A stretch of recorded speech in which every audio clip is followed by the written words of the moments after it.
한국산 제품에 25%의 관세가 부과된다는 단 한 문장이 세계 경제의 판도를 송두리째 뒤흔들었습니다. 그러나 그 누구도 예측하지 못했던 사태가 전개되었다고 전해집니다. 통계적 수치와 방대한 데이터로는 설명되지 않던 명백한 진실, 기존의 교과서에는 실릴 수 없는 충격적인 현실이었습니다. 한 명의 미국 경제학자가 이 모든 것을 변화시키는 계기가 되었습니다. 내가 잘못 판단했습니다. 세계 최고의 지성들이 계산에 넣지 못했던 변수, 기존 이론으로는 도저히 해명할 수 없었던 한국의 본질적인 비밀. 그것은 세상을 작동시키는 근본적인, 그러나 눈에 보이지 않는 힘이었습니다. 전 세계 각국이 이제 한국을 완전히 새로운 시각으로 재조명하기 시작했다고 하는데요. 대체 어떤 경위로 이러한 일이 발생한 것일까요? 한 명의 미국 경제학자가 깨닫게 된 경악스러운 진실에 대한 이야기를 지금부터 곧바로 시작하겠습니다. 시청하시기 전에 이 영상에 대한 호응과 채널 구독은 콘텐츠 제작에 지대한 동력이 됩니다. 저는 미국 예일대학교 경제학과 교수인 이든 맥스웰입니다. 2025년 3월 말, 저는 워싱턴 DC 백악관 경제자문위원회 회의실에 착석해 있었습니다. 회의실 전체는 극도의 긴장감으로 팽팽하게 가득 차 있었습니다. 제 앞에는 제가 수주일 동안 밤낮 없이 연구에 매진하여 완성한 미국 무역 자립화 보고서가 놓여 있었습니다. 보고서의 핵심적인 주장은 매우 단순 명료했습니다. 한국의 기술 수준은 충분히 타국의 제품으로 쉽게 대체할 수 있다는 것이었습니다. 저는 당시 백악관 경제팀에서 면밀히 검토 중이던 새로운 무역 정책의 이론적 근거를 상세하게 설명해 드렸습니다. 경제자문위원장이 저의 발표가 종료된 후 정중하지만 단호하게 발언했습니다. 회의에 함께 참석했던 상무부 고문 알버트 코엔은 제 분석에 적극적으로 동의하며 힘을 실어주었습니다. 한국은 단순히 조립만 잘하는 국가입니다. 핵심적인 첨단 부품들은 미국이나 유럽이 제조하고 있지요.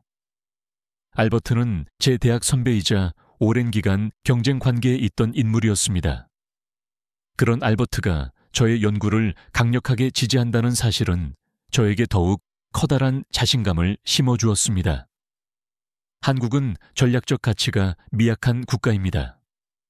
대체 불가능한 독점 기술을 보유했다는 것은 하나의 착각일 뿐입니다. 제 발표가 마무리되자 참석자들은 기립 박수를 보냈습니다. 이는 학문 연구에 세계에만 머물러 있던 교수가 실제 국가 정책 결정에 실질적인 영향을 미치는 역사적인 순간이었습니다. 다음 날, 저는 백악관 경제자문위원장으로부터 연락을 받았습니다.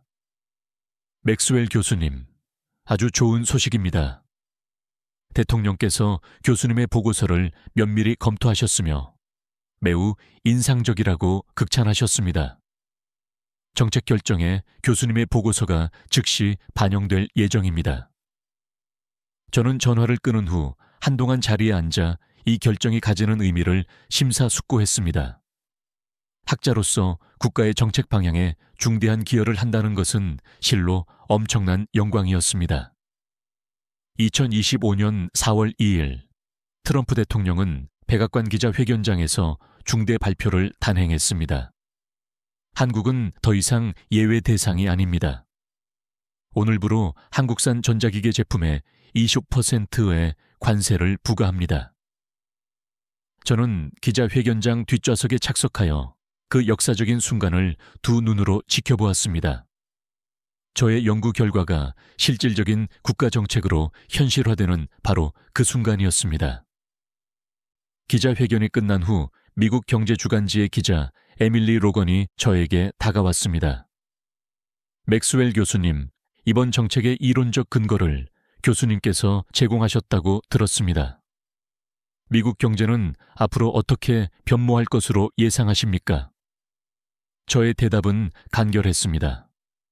간단합니다. 우리는 한국 제품 없이도 충분히 성공적으로 해낼 수 있습니다. 오히려 미국 기업들에게는 새로운 시장의 기회가 창출될 것입니다. 자신감으로 가득 찬 저의 대답은 곧바로 전국에 생중계되었습니다. 백악관을 나온 저는 알버트와 함께 차량을 타고 이동했습니다. 이든, 정말 대단한 일을 해냈어. 우리가 힘을 합쳐 만든 이 정책이 역사의 물줄기를 바꿀 거야. 고맙네, 알버트. 자네의 강력한 지지가 없었다면 어려웠을 걸세. 알버트는 시원하게 웃으며 말했습니다. 이제 전 세계는 미국이 진정한 주도권을 확고하게 쥐고 있다는 사실을 알게 될 걸세. 한국 같은 국가가 아니라 말이야. 저는 당연하다는 듯 고개를 끄덕였습니다. 그때 저는 이 결정이 단순한 경제정책의 변화를 넘어 미국과 한국의 외교 및 경제관계의 거대한 전환점이 될 줄은 전혀 예상하지 못했습니다. 그날 밤부터 다음 날까지 저는 언론 인터뷰 자료를 정리했습니다. 미국은 이제 진정한 기술 자립의 시대로 당당하게 나아갈 것이다. 그 문장을 노트북에 입력하며 저는 스스로에게 더욱 확신을 주려 했습니다. 창밖으로 바라보이는 워싱턴의 야경은 그 어느 때보다도 더 밝게 빛나는 듯 했습니다. 저는 그때 진심으로 그렇게 믿었습니다. 한국이 없더라도 세계 경제와 미국 경제가 완벽하게 기능할 수 있을 것이라고 말입니다. 이는 저의 연구실에서 수많은 데이터를 철저히 분석하고 경제 이론을 엄격하게 적용한 결과였으니까요. 그 자신감은 다음 날까지도 지속되었습니다. 하지만 그것이 정말 짧은 시간 동안의 일시적인 착각이었다는 사실을 깨닫게 될 줄은 꿈에도 몰랐습니다. 제 이론이 현실과 얼마나 괴리되어 있었는지를 저는 곧 뼈저리게 체험하게 될 것입니다. 관세 정책이 시행된 후 불과 3일 만에 첫 번째 심각한 균열이 나타나기 시작했습니다. 제 연구실 컴퓨터 화면에 심상치 않은 알림이 지속적으로 발생했습니다. 미국 연방공급망 대시보드에 빨간색 펜딩 오류, 펜딩 에러가 곳곳에 생성되기 시작한 것입니다. 처음에는 저는 이를 일시적인 시스템 지연 현상이라고 치부했습니다. 새로운 정책이 시행되면 늘 발생하는 조정 기간일 뿐일세. 저는 제 조교에게 그렇게 말했지만 마음 한구석에서는 걷잡을 수 없는 불안감이 솟아났습니다. 그날 오후 마이크로소프트에서 긴급 성명을 발표했습니다. 일부 데이터 센터가 임시적으로 가동을 중단합니다. 이는 한국산 메모리 반도체의 공급 차질로 인한 불가피한 조치입니다. 뉴스를 접하는 순간 제 가슴이 억눌린 듯 무거워졌습니다. 그리고 다음 날 더욱 충격적인 소식이 들려왔습니다. 테슬라 기가 팩토리의 배터리 생산 라인이 전면 중단되었다는 것입니다. 한국산 2차 전지 분리막 공급 중단으로 인해 당분간 생산 속도를 50% 감축합니다. 제 이론이 결국 틀린 것이었을까요? 저는 아직은 아니라고 애써 생각했습니다. 시장이 새로운 균형점을 찾아가는 일련의 과정일 뿐이라고 스스로를 필사적으로 안심시켰습니다. 하지만 이틀 후 텍사스 송전 회사에서도 심각한 문제가 발생했습니다. 초대형 변압기 미입고로 인해 신규 전력시설 가동이 2달간 지연됩니다. 연방 공급망 시스템에 접속해보니 KO 국가 코드 지연 건수가 무려 6,400건에 달해 있었습니다. 화면을 응시하며 저의 걱정은 눈덩이처럼 커져갔습니다. 저는 알버트에게 곧바로 전화를 걸었습니다. 알버트, 데이터 확인했나? 생각했던 것보다 상황이 훨씬 심각한 것 같네. 이 정도로 놀랄 일인가? 역시 학계에 계신 분들은 실물 경제 감각이 부족하군. 알버트는 여유롭게 웃으며 말했습니다. 이런 현상은 정책 시행 초반에 늘 존재하는 일이야.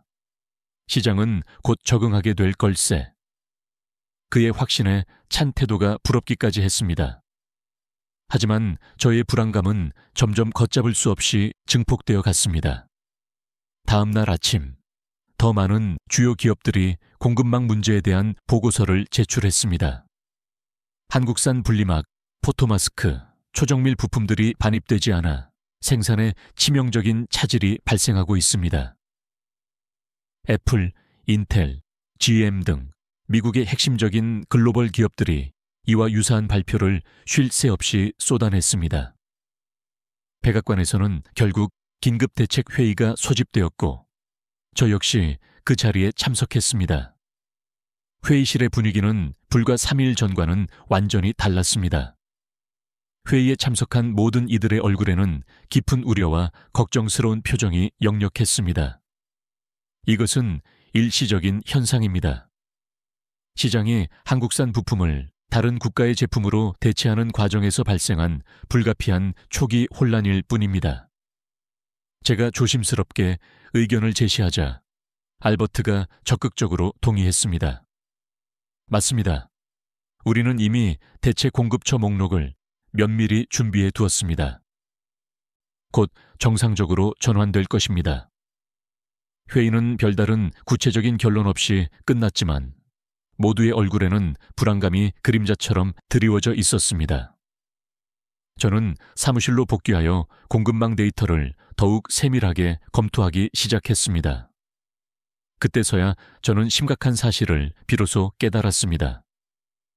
대체 불가능한 한국산 핵심 부품들이 생각보다 훨씬 더 광범위하게 존재하고 있었습니다. 제 컴퓨터 화면에는 점점 더 불어나는 펜딩 상태의 주문 목록이 떠 있었고 그 수치는 시간이 흐를수록 기하급수적으로 늘어났습니다. 6,400건에서 8,200건으로 그리고 다음 날에는 10,000건을 넘어섰습니다. 알버트는 여전히 낙관적인 태도를 유지했습니다. 단기적인 혼란일 뿐이야. 미국 기업들이 곧 대체품을 찾아낼 걸세. 하지만 저는 난생 처음으로 제 이론에 근본적인 의문을 품기 시작했습니다. 정말로 한국의 기술이 그렇게 쉽게 대체 가능한 것일까? 그 의문은 시간이 지날수록 더욱 커져갔습니다. 매일 밤 데이터를 분석하면서 제가 미처 간과했던 매우 중요한 부분이 있다는 생각이 들었습니다. 저의 이론과 냉혹한 현실 사이에는 점점 더 거대한 간극이 벌어지고 있었습니다. 일주일이 지났을 때 상황은 더욱 심각하게 악화되었습니다. 미국 전역의 공장들이 생산 속도를 감축하거나 아예 일시 중단을 발표하기에 이르렀습니다. 대통령 자문회의가 긴급하게 다시 소집되었습니다. 한국 정부나 기업들과 직접적인 대화를 시도할 필요가 있습니다. 상무장관이 조심스럽게 제안했습니다. 그럴 필요 없습니다. 그것은 미국이 약점을 보이는 행동입니다. 알버트가 단호하게 반박했습니다. 회의실에는 무거운 침묵이 맴돌았습니다. 그때 제가 중재적인 입장을 제시했습니다. 실사단을 현지에 보내보는 것은 어떨까요? 현장의 실제 상황을 직접 파악하여 현실적인 대안을 모색할 수 있을 것 같습니다. 모든 시선이 저에게 집중되었습니다. 트럼프 대통령이 잠시 생각에 잠기더니 고개를 끄덕였습니다. 좋은 제안입니다. 즉시 한국의 실사단을 파견하여 정확한 상황을 철저히 파악하십시오. 회의가 끝난 후 알버트가 복도에서 저를 멈춰 세웠습니다. 그의 얼굴에는 노골적인 불만이 가득했습니다. 한국이 뭐라고 우리가 직접 가야 하는가? 우리가 기술 분석조차 제대로 못하는 사람들인가? 그게 아니라네. 알버트. 직접 눈으로 확인하고 판단하는 것이 매우 중요할 것 같아서 말일세. 자네까지 그들의 편에 설 생각인가? 우리가 함께 입안한 정책이 아닌가? 알버트의 목소리가 점차 높아졌습니다. 사실 저는 알버트의 입장을 충분히 이해했습니다. 이 정책은 그의 정치적 명성과 직결된 문제였으니까요. 실사단 파견은 이미 결정되었네. 나 역시 동행할 거야. 단지 사실만을 확인하는 과정일 뿐이네. 제가 차분하게 답변하자 알버트는 더 이상 말을 잇지 않고 돌아섰지만 그의 깊은 걱정은 저에게 고스란히 느껴졌습니다. 그날 밤 호텔방으로 돌아온 저는 제가 직접 작성했던 보고서를 다시 펼쳐 읽어보았습니다. 한국은 보완제 시장에 위치함. 핵심 부품은 대체 가능함. 제 손으로 직접 썼던 이 문장이 갑자기 낯설게 느껴졌습니다. 과연 정말 그럴까? 저는 데이터를 다시 철저히 검토했습니다. 놓친 부분은 없는지, 간과한 변수는 없는지 꼼꼼하게 살펴보았습니다. 이론적으로는 틀림없는 결론이었습니다. 하지만 현실 세계는 점점 다른 방향으로 흘러가고 있었습니다. 다음 날 아침, 공항으로 향하는 차 안에서 저는 뉴스를 시청했습니다. 미국 내 전자제품 가격 평균 15% 상승, 소비자 불만 고조, 자동차 업계, 부품 부족으로 생산량 30% 감소 예상. 화면에는 텅 비어버린 진열대를 바라보는 소비자들의 모습이 비춰졌습니다. 제 마음은 점점 더 무거워졌습니다. 워싱턴 공항에 도착했을 때 실사단 멤버들이 이미 와 있었습니다. 상무부, 국무부, 그리고 여러 주요 산업 전문가들로 구성된 팀이었습니다. 한국행 비행기를 기다리며 제 머릿속은 복잡하게 얽혀 있었습니다. 내가 틀렸을지도 모른다. 난생 처음으로 그런 생각이 들었습니다. 만약 제 이론이 틀렸다면 그 모든 책임은 오롯이 저에게 있었습니다. 연구자로서 가장 두려운 순간이었습니다. 비행기에 탑승하며 창밖을 바라보았습니다. 미국을 떠나 한국으로 향하는 이 비행이 제 인생의 거대한 전환점이 될 줄은 그때는 전혀 알지 못했습니다. 12시간의 긴 비행 동안 저는 계속해서 관련 자료들을 검토했습니다. 그러면서 저는 점점 더 불안해졌습니다. 이론과 현실 사이의 간극이 너무나도 컸습니다. 비행기가 인천공항에 안전하게 착륙했을 때 저는 이미 수많은 근본적인 의문을 안고 있었습니다.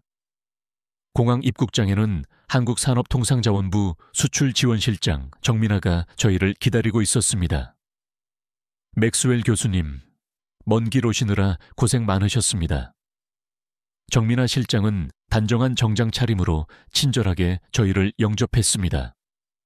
방문 일정은 이미 조율된 계획대로 진행하도록 하겠습니다. 관세청을 시작으로 주요 기업들을 방문하실 예정입니다.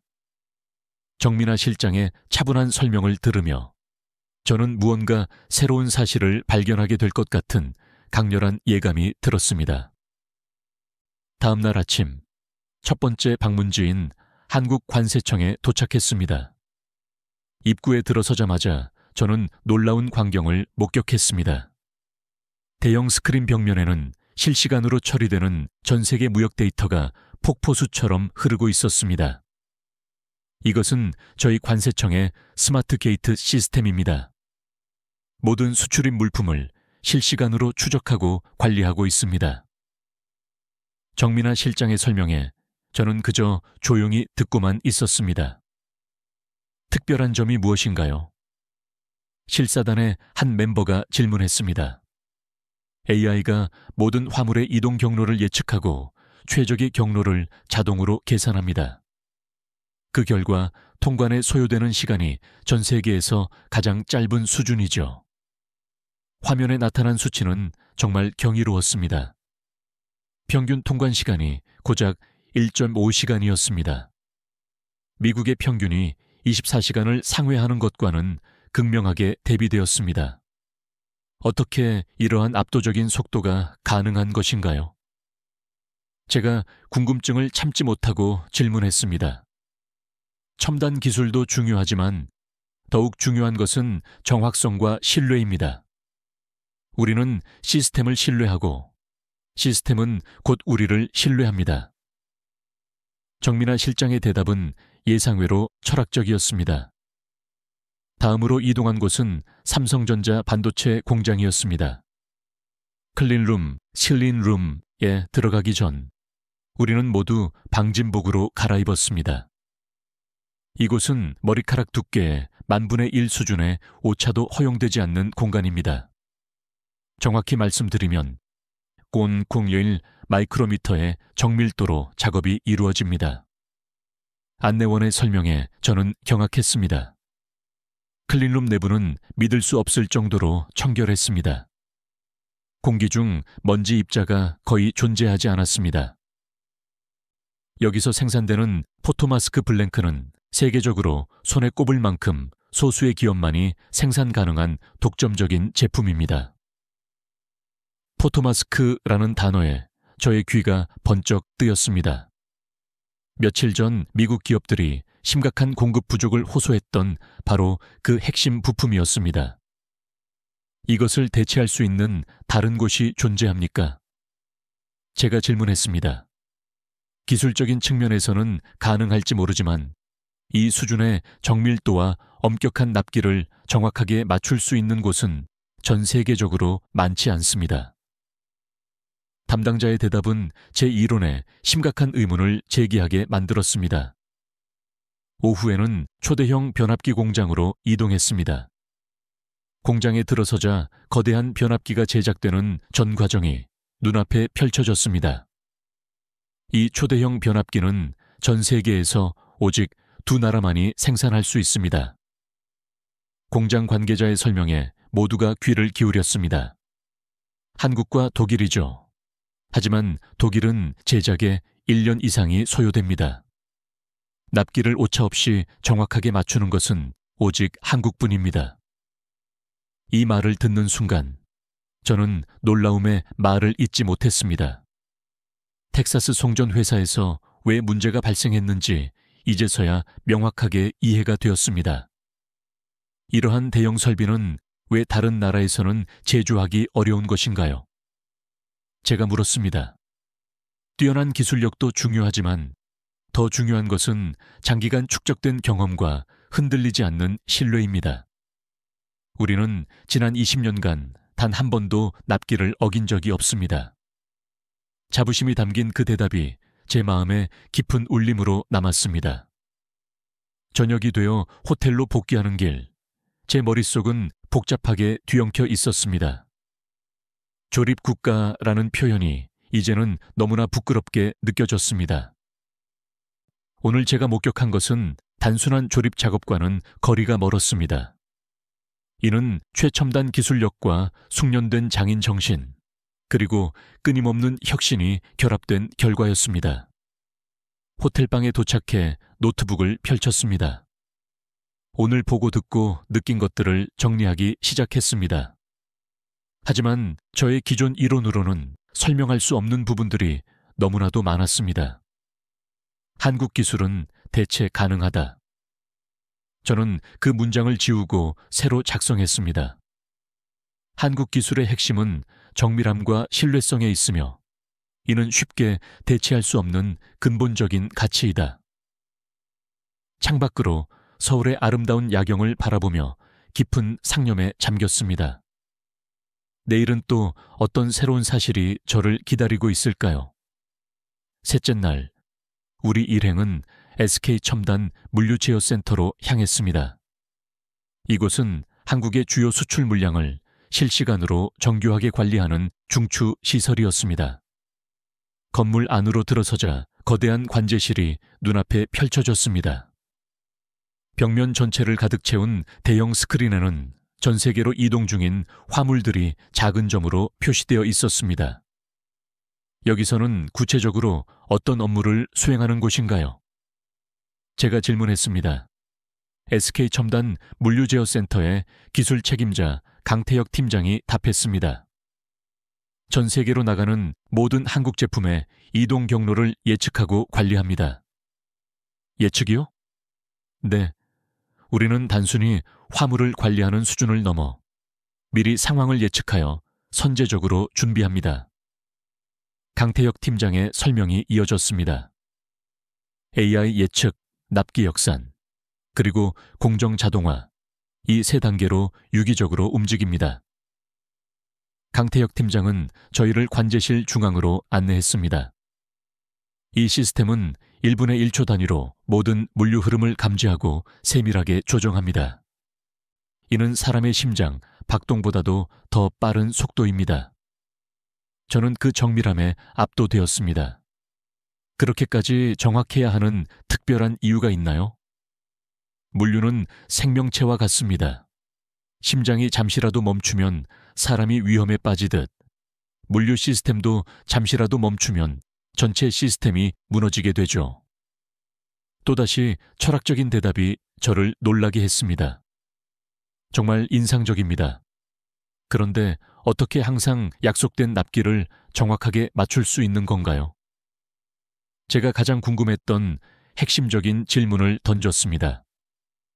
강태혁 팀장은 잠시 생각에 잠기더니 의미심장한 대답을 했습니다. 우리는 단순히 납기를 지키는 것이 아니라 상황을 예측하여 정확한 시간에 도달하도록 만듭니다. 그 말을 듣는 순간 제 머리가 맑아지는 듯한 강렬한 느낌을 받았습니다. 조금 더 자세히 설명해 주실 수 있을까요? 보통 기업들은 납기일까지 어떻게든 물건을 보낼까를 고민합니다. 하지만 우리는 다르게 접근합니다.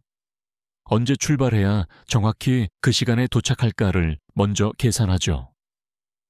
두 가지 방식 사이에 어떤 근본적인 차이가 있나요? 결과는 동일해 보이는데요. 결과 자체는 같을 수 있지만 그 배경의 철학이 완전히 다릅니다.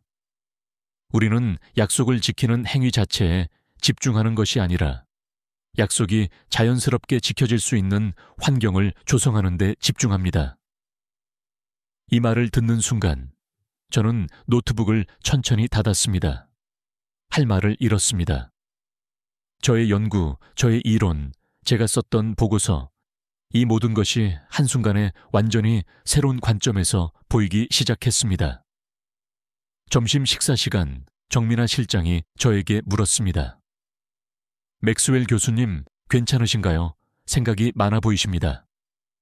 네, 괜찮습니다. 그저 새롭게 배우는 것들이 너무나 많아서 그렇습니다. 구체적으로 어떤 생각이 드시는지요? 정민아 실장의 질문에 저는 솔직하게 대답했습니다. 저의 기존 이론이 현실을 제대로 반영하지 못했다는 생각이 듭니다. 한국의 기술 시스템은 제가 생각했던 것보다 훨씬 더 깊고 복잡합니다. 정민아 실장은 부드럽게 미소 지었습니다. 기술은 눈에 보이는 하드웨어만이 전부가 아닙니다. 그 뒤에 존재하는 사람들의 철학과 태도가 가장 중요하죠. 오후에는 SK 자동화 센터를 방문했습니다. 로봇들이 물건을 오차없이 정확하게 분류하고 포장하는 모습이 매우 인상적이었습니다. 이 로봇들은 얼마나 정확한가요? 제가 질문했습니다. 오차율은 10만 개 중 단 한 개 미만입니다. 하지만 더 중요한 것은 로봇 자체가 아니라 이 시스템을 설계하고 만든 사람들입니다. 또다시 사람의 중요성을 강조하는 대답이었습니다. 왜 기계보다 사람이 더 중요하다고 생각하시나요? 기계는 입력된 프로그램대로만 움직입니다. 하지만 사람은 예상치 못한 위기 상황에서도 책임을 다합니다.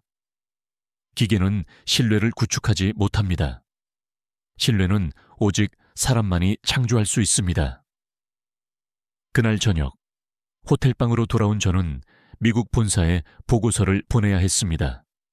하지만 무엇을 적어야 할지 막막했습니다. 저의 모든 이론적 토대가 흔들리고 있었으니까요. 결국 간단하게만 작성했습니다. 한국 기술 시스템을 직접 확인 중. 예상보다 복잡하고 정교한 시스템 발견. 상세 보고는 귀국 후 제출하겠음. 그리고 침대에 누워 천장을 바라보았습니다.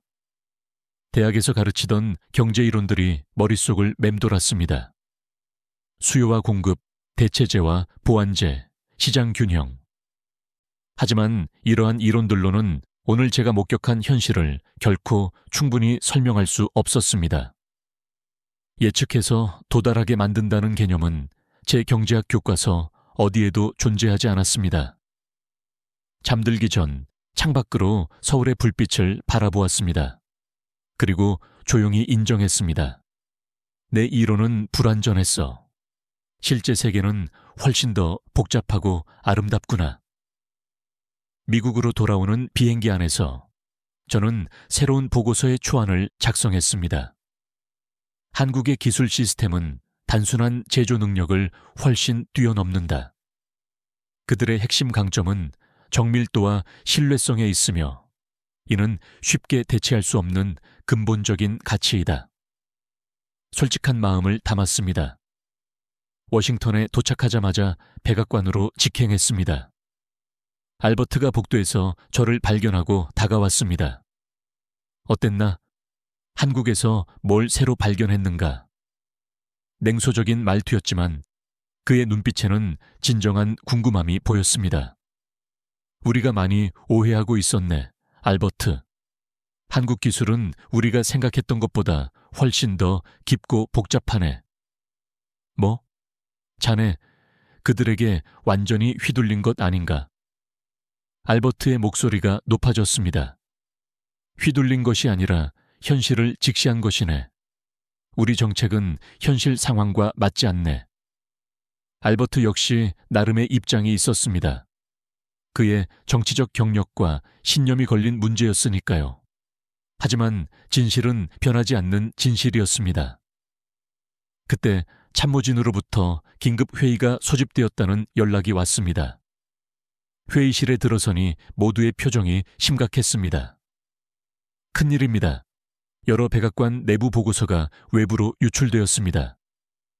대통령 비서실장이 당혹스러운 표정으로 말했습니다.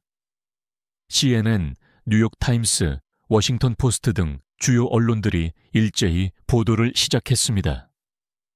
이대로라면 5월 내 주요 공정 40% 마비 가능. 한국과의 협력 라인 재설계 검토 중. 비공식 수입 루트, 관세 예외 처리 요청 초안 작성 중. 백악관 내부 문건이 여과 없이 그대로 언론에 공개된 것이었습니다. 알버트는 즉시 반박 성명을 준비하기 시작했습니다. 이것은 명백한 가짜 뉴스입니다. 우리는 결코 물러서지 않을 것입니다. 회의장이 순간적으로 조용해졌습니다. 저는 용기를 내어 발언했습니다. 진정한 패배는 우리가 진실을 외면하는 것입니다. 모든 시선이 저에게 집중되었습니다. 제가 한국에서 목격한 것은 단순한 기술력이 아니었습니다. 그들은 기술과 사람이 완벽하게 하나가 된 시스템을 보유하고 있습니다. 트럼프 대통령이 저를 바라보았습니다. 그렇다면 교수님은 어떤 대안을 제안하시나요? 알버트가 저의 대답을 애타게 기다리는 눈치였습니다. 그 역시 내신 문제 해결에 실마리를 찾고 있었을 것입니다. 저의 대답은 간결했습니다. 정책을 근본적으로 재검토해야 합니다. 한국과의 전략적 협력이 미국에게도 막대한 이익이 될 것입니다. 알버트가 자리에서 벌떡 일어났습니다. 그것은 우리가 정책 실패를 공식적으로 인정하는 행위입니다. 그의 목소리는 높았지만 눈빛에는 짙은 불안감이 보였습니다. 저도 알버트의 입장을 이해했습니다. 정책 실패는 그의 커리어에 치명적인 타격이 될 수 있었으니까요. 하지만 이미 많은 참모들이 현실의 심각성을 인정하기 시작했습니다. 미국 전역에서 공급망 관련 문제가 지속적으로 터져 나오고 있었기 때문입니다. 회의가 끝나고 밖으로 나오자 기자들이 저에게 몰려들었습니다. 그 중에는 에밀리 로건 기자도 있었습니다. 맥스웰 교수님, 한국 방문 이후 입장이 바뀌었다는 소문이 있습니다. 사실인가요? 저는 오직 사실만을 이야기할 뿐입니다. 한국의 기술 시스템은 제가 이론적으로 분석했던 것보다 훨씬 더 복잡하고 정교합니다. 관세 정책을 철회해야 한다고 생각하시나요? 그것은 정부가 최종적으로 결정할 문제입니다. 다만 제가 드릴 수 있는 조언은 냉혹한 현실을 직시해야 한다는 것뿐입니다. 인터뷰 후 에밀리가 사적으로 저에게 말했습니다.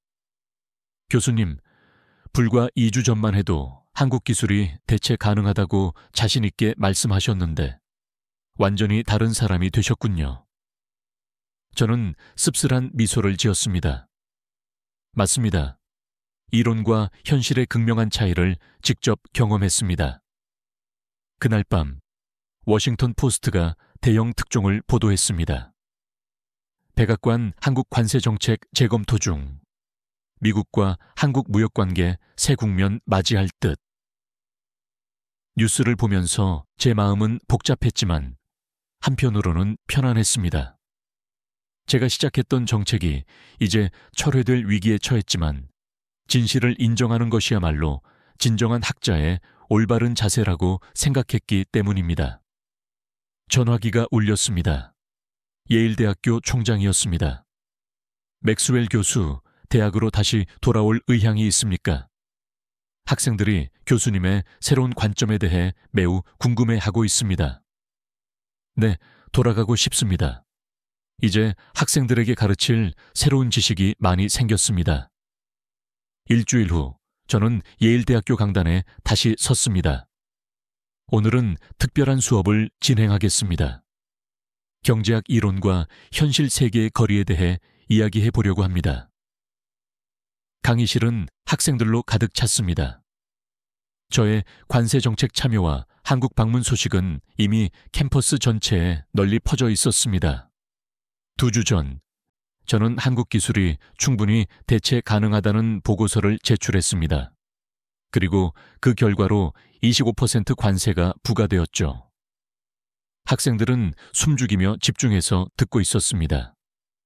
하지만 실제로 한국을 방문해보니 제 이론이 현실과 얼마나 큰 괴리가 있었는지 뼈저리게 깨달았습니다. 제가 솔직하게 인정하자 학생들의 눈빛이 달라졌습니다. 강의 중간에 한 학생이 손을 들었습니다. 예일대 3학년 소피아였습니다. 교수님, 그렇다면 진정한 경제학이란 무엇인가요? 교과서에서 배우는 것과는 근본적으로 다른 것인가요? 정확히 핵심을 관통하는 질문이었습니다. 좋은 질문입니다. 진정한 경제학은 숫자나 그래프가 아니라 사람들의 행동과 그들이 추구하는 가치관에 있습니다. 한국에서 제가 목격한 것은 단순한 첨단 기술이 아니라 그 기술을 운용하는 사람들의 확고한 철학이었습니다. 강의가 끝난 후 여러 학생들이 질문을 쏟아냈습니다. 교수님의 새로운 보고서는 언제 출간되나요? 현재 한국 기술 시스템의 가치 보고서를 작성 중입니다. 이번에는 더욱 깊이 있는 접근을 시도하려고 합니다.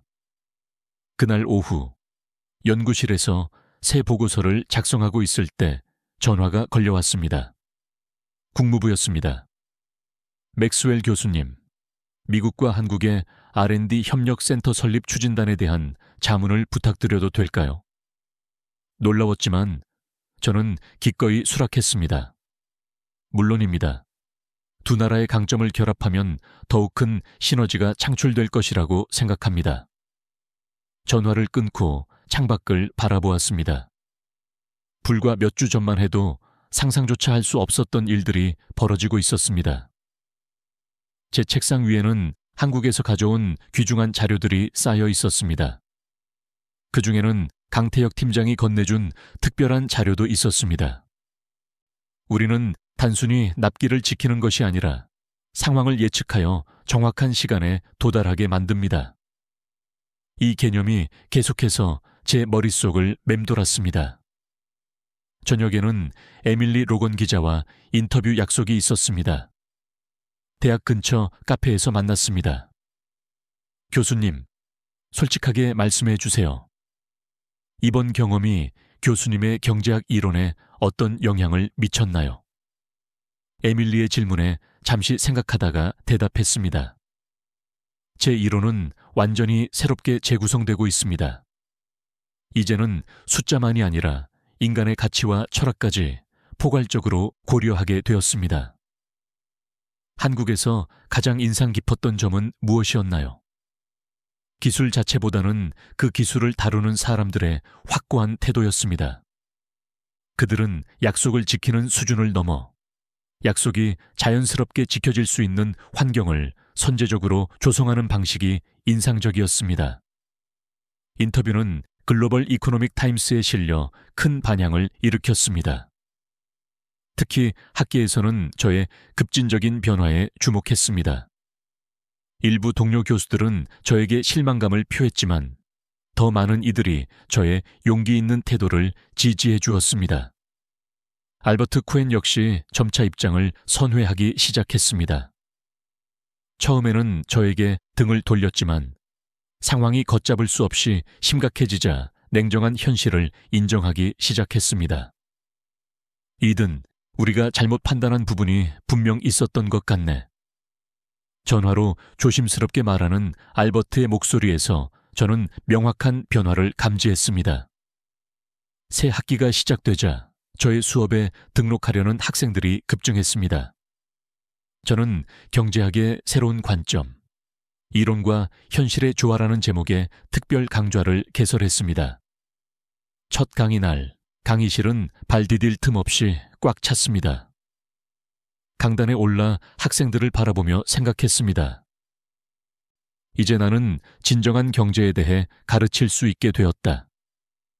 워싱턴 포스트의 한 면에 저의 인터뷰 기사가 실렸습니다.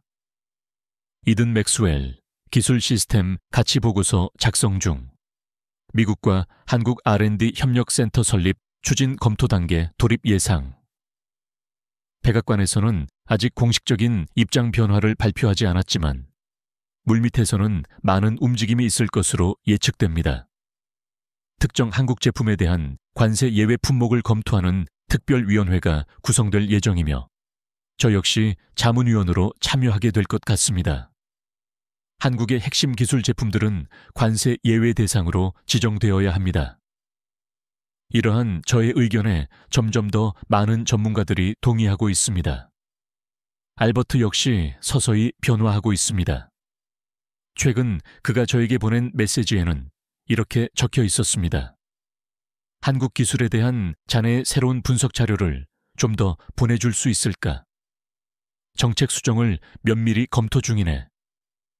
우리 사이에 존재했던 갈등은 점차 해소되고 있는 것 같습니다. 서로 다른 관점을 가지고 있었지만 결국 우리 모두는 미국을 위한 최선의 결정을 원했기 때문입니다. 특별위원회 활동과 병행하여 저의 새 보고서 작성도 마무리 단계에 접어들고 있습니다. 한국 기술의 진정한 가치, 예측과 신뢰의 경제학. 이번 보고서에는 단순한 기술 분석을 넘어 한국 기업과 그들을 구성하는 사람들의 철학까지 포괄적으로 담아내려 합니다. 보고서의 서문을 저는 다음과 같이 시작했습니다. 내가 만든 이론은 한국을 직접 경험하기 전까지는 결코 완성될 수 없었습니다. 우리가 미처 주목하지 않았던 그 나라는 세계를 가장 조용히 움직이는 강력한 원동력이었습니다. 예일 대학교에서의 강의는 앞으로도 계속될 것입니다.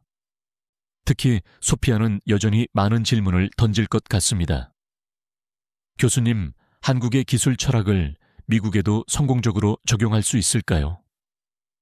좋은 질문입니다. 가능하다고 생각합니다. 하지만 단순한 모방이 아니라 우리만의 방식으로 새롭게 재해석하는 과정이 반드시 필요할 것입니다. 어제 정민아 실장으로부터 이메일이 왔습니다. 맥스웰 교수님, 다음 달 서울에서 개최되는 미래기술과 경제포럼에 연사로 초청하고 싶습니다. 저는 기꺼이 수락했습니다. 한국에 다시 방문할 수 있는 귀중한 기회이니까요. 강태혁 팀장과도 계속해서 연락을 주고받고 있습니다. 그의 깊은 통찰력은 저의 연구에 큰 도움을 주고 있습니다. 강 박사님, 한국 기업들이 어떻게 그런 정확한 예측 시스템을 구축했는지 더 자세히 배우고 싶습니다. 그것은 단순한 기술의 문제가 아니라 문화와 가치관의 문제입니다. 우리는 약속을 지키는 것을 삶의 가장 기본적인 전제로 여깁니다. 백악관에서는 보다 공식적인 정책 변화가 시작될 것으로 예상됩니다. 특정 한국 제품에 대한 관세 재검토 진행 중이라는 성명이 곧 발표될 수 있습니다. 언론은 이를 사실상의 정책 후퇴로 해석하겠지만 저는 다르게 해석합니다.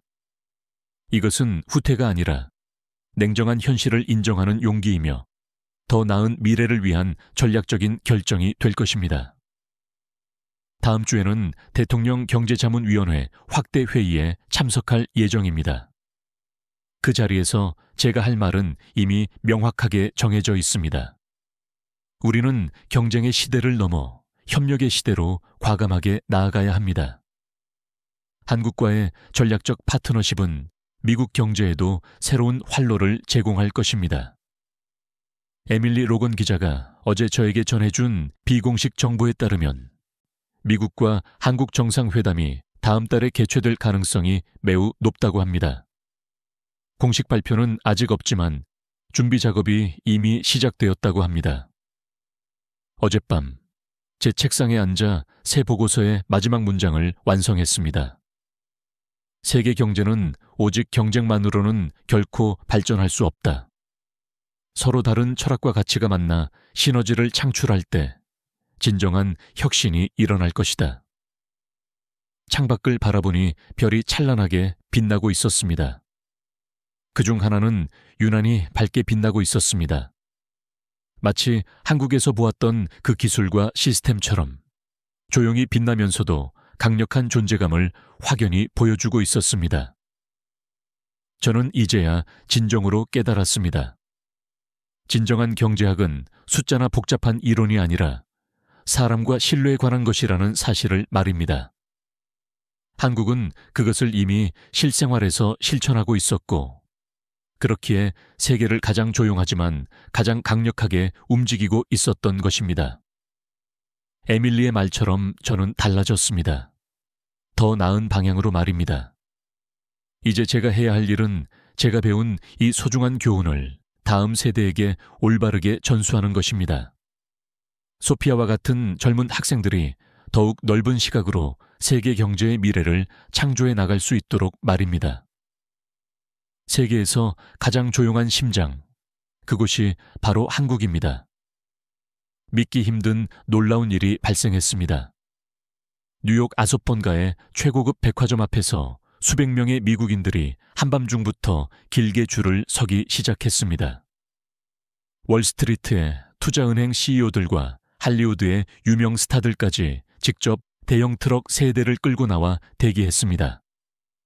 이것 한국산이 확실한가요? 진짜 정품이 맞지요?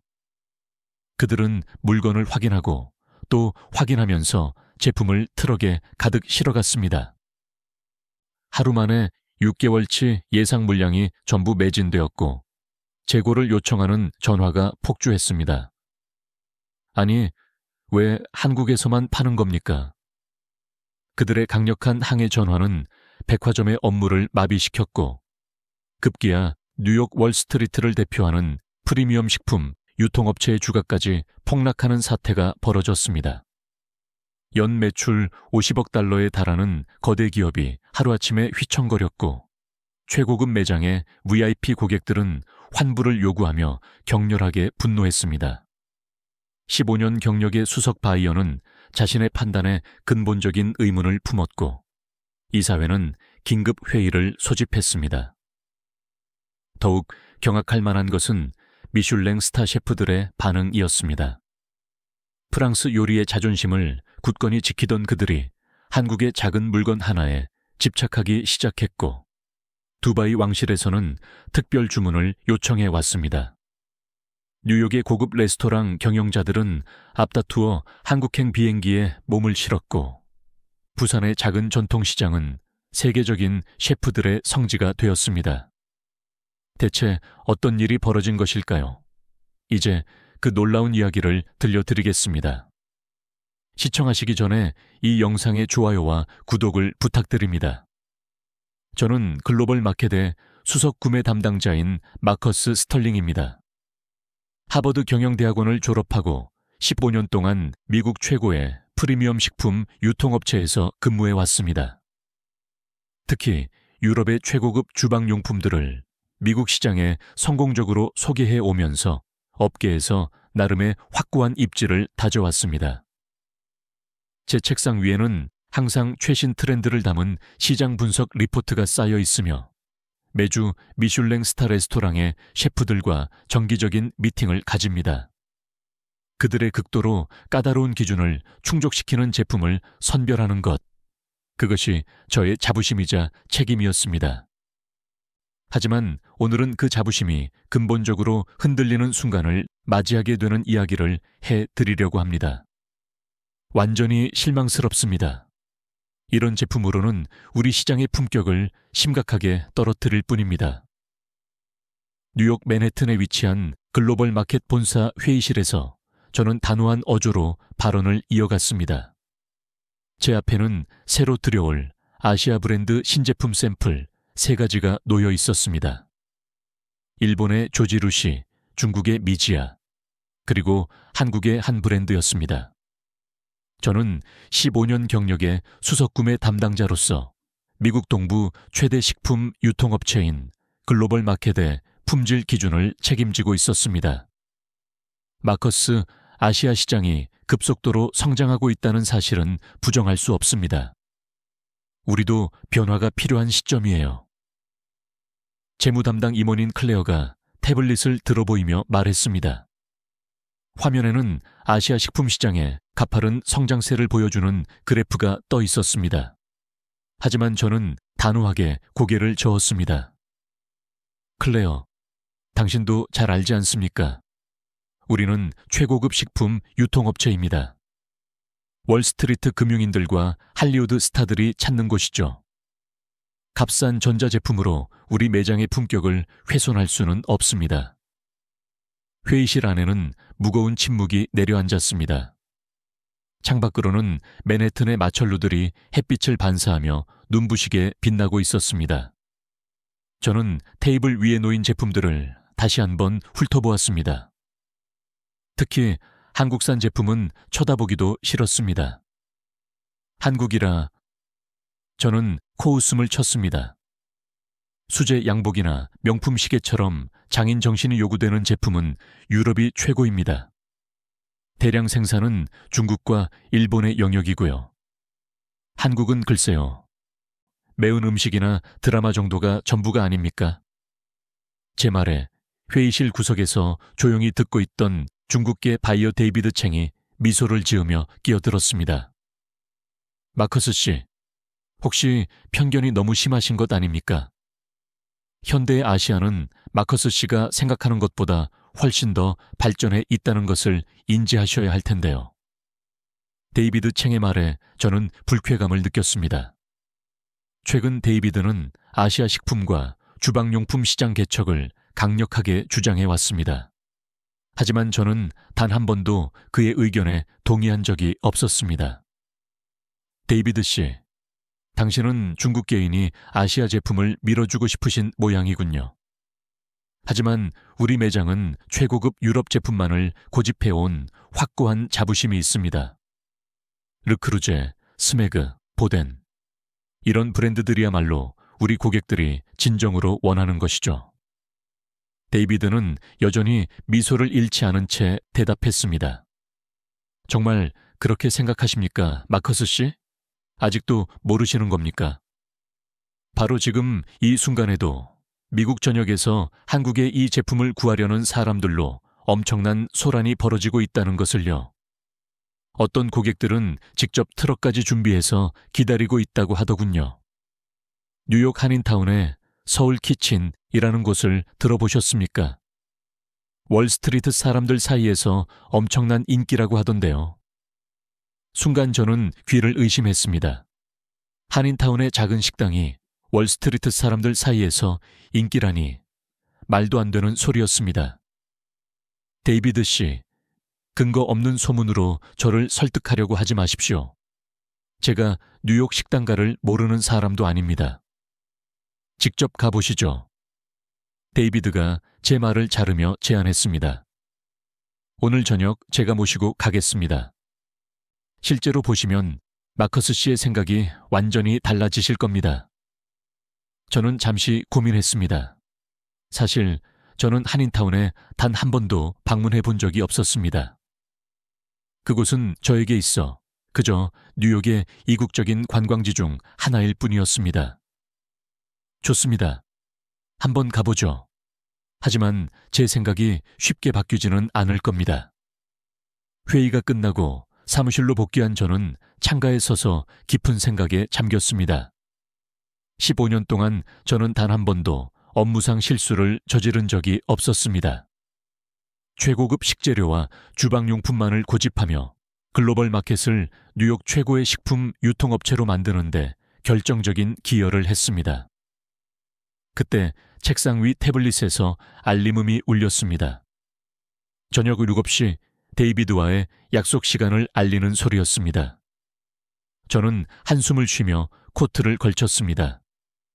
창밖으로는 벌써 해가 저물기 시작하고 있었고 맨해튼의 거리는 퇴근하는 사람들로 북적이고 있었습니다.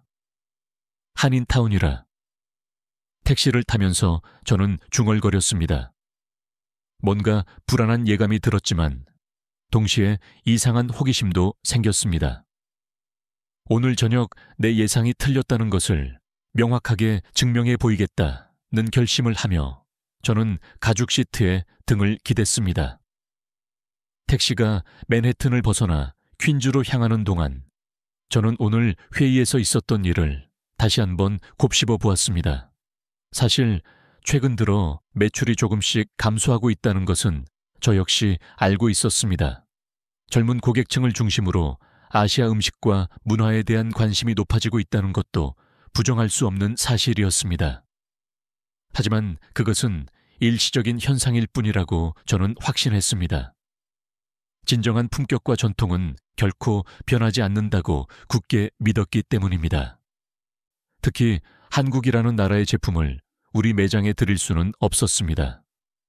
김치 냄새 나는 나라의 제품을 어떻게 최고급 매장에서 팔 수 있겠는가? 택시가 한인타운 근처에 도착했을 때 저는 이미 부정적인 생각으로 가득 차 있었습니다. 거리는 제가 상상했던 것보다는 깨끗했지만 여전히 낯설고 이질적으로 느껴졌습니다. 한글로 된 간판들이 즐비한 거리를 보며 저는 다시 한번 이곳에 오기로 한 결정을 후회했습니다. 마커스 씨, 여기 계셨군요. 데이비드가 레스토랑 앞에서 저를 기다리고 있었습니다. 그의 얼굴에는 여전히 그 특유의 자신만만한 미소가 걸려 있었습니다. 서울 키친입니다. 안으로 들어가시죠. 레스토랑 문을 열자 저는 예상치 못한 분위기에 압도당했습니다. 모던한 인테리어와 은은한 조명, 그리고 무엇보다 놀라웠던 것은 손님들의 면면이었습니다. 비즈니스 정장 차림의 서양인들이 대부분이었고 그들은 마치 미슐랭 스타 레스토랑에 온 것처럼 우아한 자세로 식사를 즐기고 있었습니다. 하지만 저는 여전히 의심의 눈초리를 거두지 않았습니다. 겉모습만 그럴듯하게 꾸며놓은 것일 수도 있으니까. 이제 곧 이 레스토랑의 허술한 실체가 드러날 것이라고 확신하며 저는 데이비드를 따라 자리에 앉았습니다. 자리에 앉자마자 저는 왠지 모를 불편함을 느꼈습니다. 테이블 위에는 한식 숟가락과 젓가락이 정갈하게 놓여 있었고 깔끔하게 차려진 찻잔에서는 구수한 보리차 향이 은은하게 올라왔습니다. 이런 이국적인 분위기가 월스트리트 사람들의 마음을 사로잡았다는 것이 도저히 이해되지 않았습니다. 어서 오십시오. 서울 키친입니다. 우아한 한복 차림에 여성 매니저가 다가와 인사를 건넸습니다. 그녀의 세련된 매너와 유창한 영어에 저는 잠시 당황했지만 이내 무표정한 얼굴로 메뉴판을 받아들었습니다. 오늘은 특별히 유나 셰프가 직접 코스를 구성해 드리면 어떨까요? 최근 월스트리트 저널에서도 극찬을 받은 특별 메뉴입니다. 데이비드가 저를 바라보며 제안했습니다. 저는 마지못해 고개를 끄덕였습니다. 어차피 이 식당의 허술함을 증명하기 위해 온 자리였으니까요. 죄송하지만 저는 오늘 이 자리가 영 불편하네요. 굳이 이런 곳까지 와서. 제 말이 차에 끝나기도 전에 주방에서 한 여성이 걸어 나왔습니다. 30대 중반으로 보이는 그녀는 깔끔한 셰프복 차림이었고 눈빛만큼은 제가 지금까지 만나본 어떤 셰프보다도 강렬했습니다. 안녕하세요. 저는 서울 키친의 유나입니다. 오늘 특별히 데이비드 씨께서 글로벌 마켓에 마커스님을 모시고 오신다고 해서 준비를 많이 했습니다. 유나는 프랑스르 꼬르동 블루 출신의 수석 셰프였지만 할머니의 마지막 유언을 따라 한식의 세계화를 위해 모든 것을 걸었다고 합니다. 특히 할머니가 남기고 간 낡은 가마솥과 레시피 노트는 그녀의 꿈을 이루는 근간이 되었습니다. 제 할머니는 늘 말씀하셨어요. 우리의 맛을 지키되 세상의 변화도 겸허하게 받아들여야 한다고 말입니다. 그래서 저는 전통과 현대의 조화를 늘 고민해 왔습니다. 유나는 공손하게 인사를 건넸지만 그녀의 목소리에는 확고한 자부심이 가득했습니다. 저는 무례하지 않은 선에서 최대한 차갑게 대답했습니다. 유나 씨, 솔직히 말씀드리면 저는 이 자리가 불필요하다고 생각합니다. 한식이 아무리 특별하다고 해도 우리 매장의 고객들이 원하는 수준은 아니니까요. 순간 유나의 눈빛이 미세하게 변했습니다. 하지만 그녀는 여전히 미소를 잃지 않은 채 대답했습니다. 그런 말씀이시라면 더욱더 제 요리를 보여 드려야겠네요. 우리나라 음식의 가치를, 아니, 우리나라 기술의 진정한 가치를 보여드리겠습니다. 그녀의 말에 저는 피식 웃고 말았습니다. 기술이라니요? 김치와 불고기를 만드는데 무슨 대단한 기술이 필요하다는 말입니까? 첫 번째 코스가 나왔습니다. 놀랍게도 그것은 제가 상상했던 한식의 모습과는 완전히 달랐습니다. 전통 한식 그릇에 담긴 음식은 마치 정교한 예술 작품 같았습니다. 이것은 저희 레스토랑의 시그니처 메뉴입니다. 전통 가마솥 공법으로 지은 솥밥을 현대적으로 재해석한 요리죠. 검은 트러플과 금박이 올려진 솥밥은 그 자체로 하나의 작품이었습니다. 하지만 더 충격적인 것은 그 맛이었습니다. 한 입 먹는 순간 저도 모르게 숟가락을 든 손에 힘이 들어갔습니다. 이런 맛은 태어나서 처음이었습니다. 지금까지 제가 알고 있던 모든 편견이 순식간에 무너져 내리는 것을 느꼈습니다. 무언가 말을 하려 했지만 차마 입이 떨어지지 않았습니다. 이건 어떻게 만든 건가요? 저도 모르게 질문이 튀어나왔습니다. 그동안 굳게 닫아두었던 마음의 문이 살짝 열리는 것을 느꼈습니다. 유나는 제 눈빛의 변화를 알아챘는지 그제서야 환하게 웃으며 대답했습니다. 처음으로 저는 그녀의 미소가 진심으로 마음에 와닿았습니다. 비결은 바로 이 가마솥과 최신 주방기기의 완벽한 조화에 있습니다. 저희는 전통 가마솥의 화력과 온도를 철저히 분석해 이를 현대 전기 밥솥에 그대로 구현했거든요. 직접 보시겠습니까? 유나는 저를 주방으로 안내했습니다. 그곳에는 제가 회의실에서 보았던 것과 똑같은 한국산 전기 밥솥이 있었지만 그 모습은 사뭇 달라 보였습니다. 이 밥솥은 인공지능이 탑재된 최신 모델입니다. 쌀의 품종, 물의 양, 실내 습도까지 모든 것을 자동으로 감지하여 최적의 조리 환경을 순간적으로 만들어내죠. 하지만 가장 중요한 것은 유나는 잠시 말을 멈추고 밥솥 뚜껑을 열었습니다. 그 순간 놀라운 밥향이 주방 전체에 퍼졌습니다. 수천 년 동안 이어져 온 우리 민족의 지혜가 이 첨단 기기 안에 고스란히 담겨 있다는 겁니다. 첨단 기술만으로는 절대 이런 깊은 맛을 낼 수 없어요. 전통과 현대의 완벽한 조화. 그게 바로 우리나라 제품의 진정한 경쟁력입니다. 저는 말문이 막혔습니다. 지금까지 제가 얼마나 편협한 시각으로 한국의 기술을 바라보았는지 깨닫게 된 것입니다. 하지만 동시에 또 다른 불안감이 엄습했습니다. 만약 이 사실을 인정한다면 제가 15년 동안 쌓아온 모든 신념이 무너지는 것이나 다름없었으니까요. 게다가 중국계인 데이비드 챙이 이런 상황을 지켜보고 있다는 사실도 견딜 수 없었습니다. 그래도 이건 단지 하나의 사례일 뿐입니다. 우리 매장에서 파는 것은 최고급 유럽 제품들 뿐이에요. 고객들의 신뢰를 저버릴 순 없습니다. 제 말에 유나는 잠시 아무 말도 하지 않았습니다. 그리고는 주방 한켠에 있는 태블릿을 꺼내 들었죠. 마커스님, 이걸 한번 보십시오. 이건 저희 레스토랑을 다녀가신 월스트리트 고객들의 생생한 후기입니다. 특히 이 밥솥으로 지은 밥을 맛본 후에는 모두가 같은 제품을 구매하고 싶다고 하셨어요. 화면에는 수많은 후기들이 가득했습니다. 그 중에는 제가 잘 아는 투자은행 CEO들의 이름도 선명하게 보였습니다. 그들은 하나같이 이 레스토랑의 음식과 특히 밥맛을 극찬하고 있었습니다. 거기에 적혀 있는 분들, 다 우리 매장의 VIP 고객들이에요. 제 목소리가 미세하게 흔들렸습니다. 더 이상 부정할 수 없는 현실이 눈앞에 펼쳐져 있었으니까요. 하지만 저는 여전히 마지막 자존심을 지키려 했습니다. 하지만 우리는 이미 일본 조지루시와 계약을 앞두고 있습니다. 갑자기 한국 제품으로 바꿀 순 없어요. 그때였습니다. 데이비드가 불쑥 끼어들었죠. 마커스 씨, 방금 전화가 왔는데 조지루시가 계약을 일방적으로 파기했다고 합니다.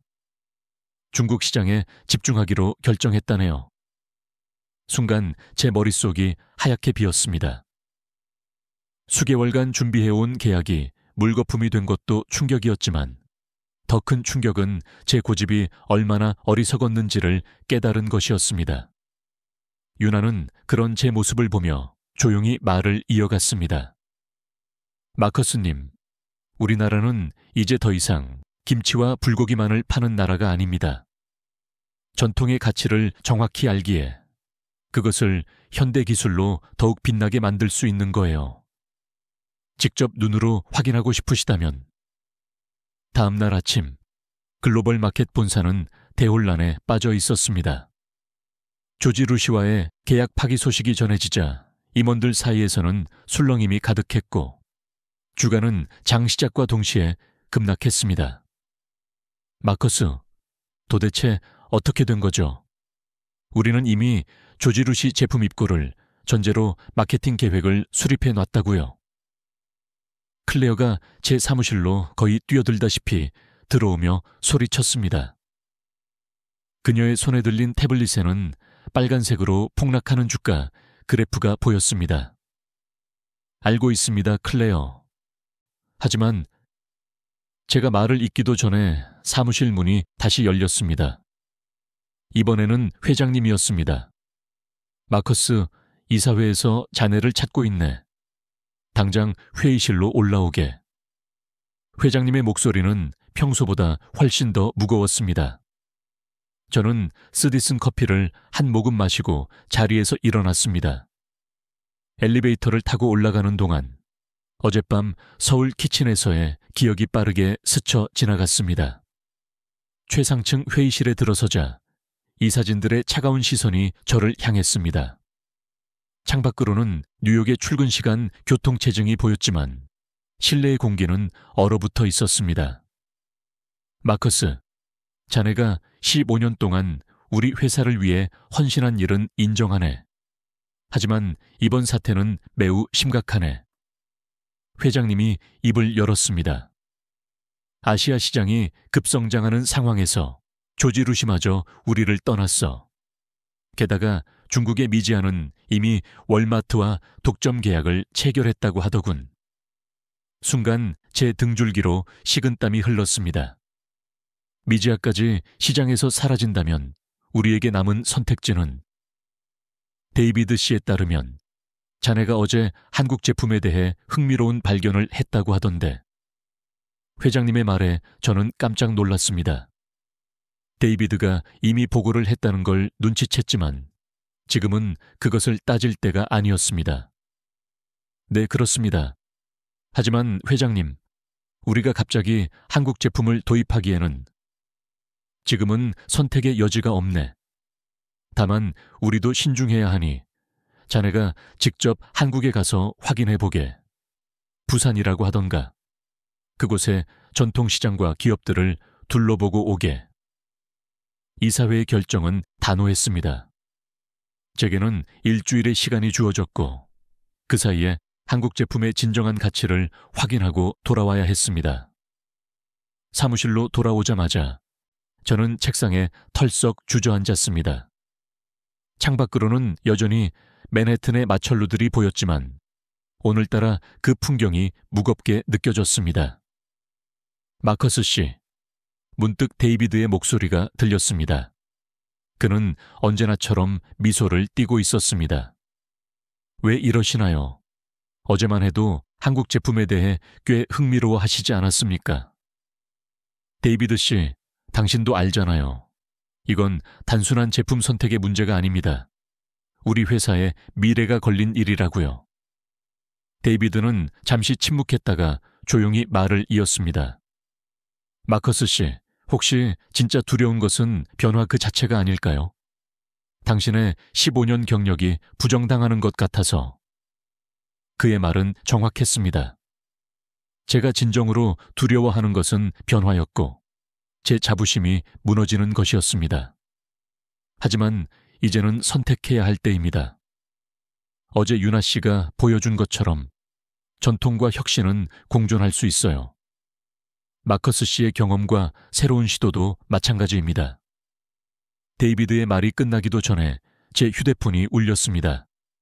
발신자는 클레어였습니다. 마커스, 큰일 났어요. 중국 미디어에서 우리 회사가 아시아 제품을 무시했다는 기사가 확산되고 있어요.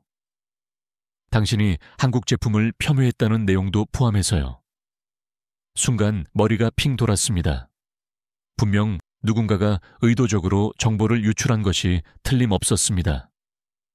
하필 지금 이런 일이... 그게 다가 아니에요. 우리 주요 고객들이 SNS에서 불매 운동을 시작했어요. 특히 아시아계 고객들의 반응이 심각합니다.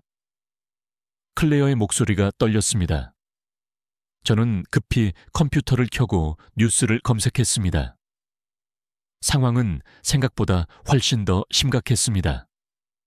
이미 수많은 매체가 우리 회사의 문화적 편견을 비판하고 있었고 글로벌 마켓 보이콧 해시태그는 순식간에 퍼져나가고 있었습니다. 특히 한국의 SNS에서는 우리 회사를 비난하는 게시물이 폭발적으로 증가하고 있었죠. 마커스, 회장님께서 다시 찾으십니다. 비서가 들어와 말했습니다. 저는 깊은 한숨을 내쉬었습니다. 이제는 더 이상 물러설 곳이 없었습니다. 회의실에 다시 들어섰을 때 이사진들의 표정은 더욱 심각해져 있었습니다.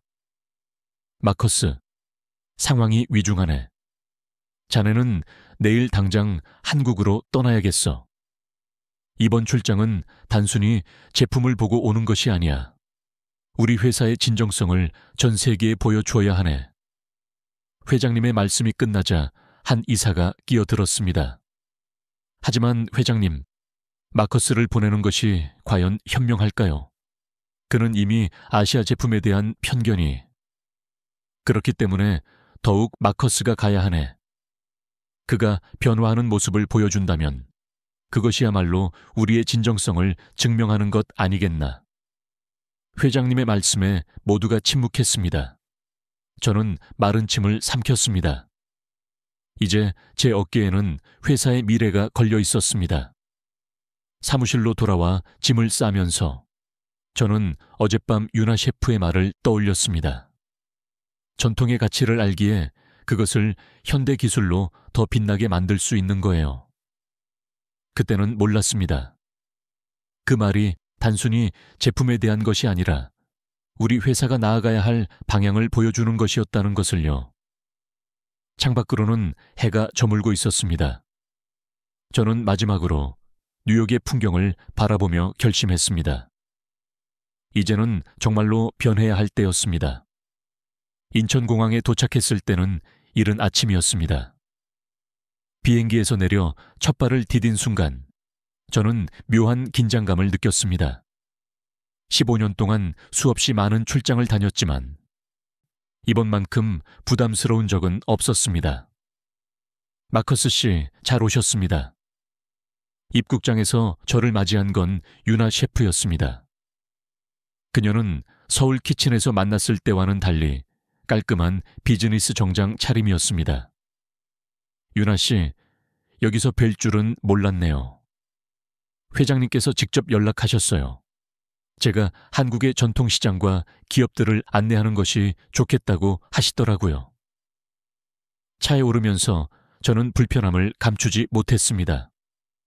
이번 출장이 회사의 미래를 좌우할 만큼 중요하다는 것은 알고 있었지만 제 평가자가 될 사람과 동행해야 한다는 사실이 부담스러웠습니다. 지금 우리는 부산으로 가고 있어요. 그곳에서 우리나라 전통시장의 모습과 그 속에 숨어있는 현대기술의 조화를 보여드리고 싶습니다. 차창 밖으로 스쳐 지나가는 한국의 풍경은 제가 상상했던 것과는 사뭇 달랐습니다. 초현대식 건물들과 첨단 기술의 흔적들이 곳곳에 보였고 도로를 달리는 차들도 대부분이 최신형 전기차였습니다.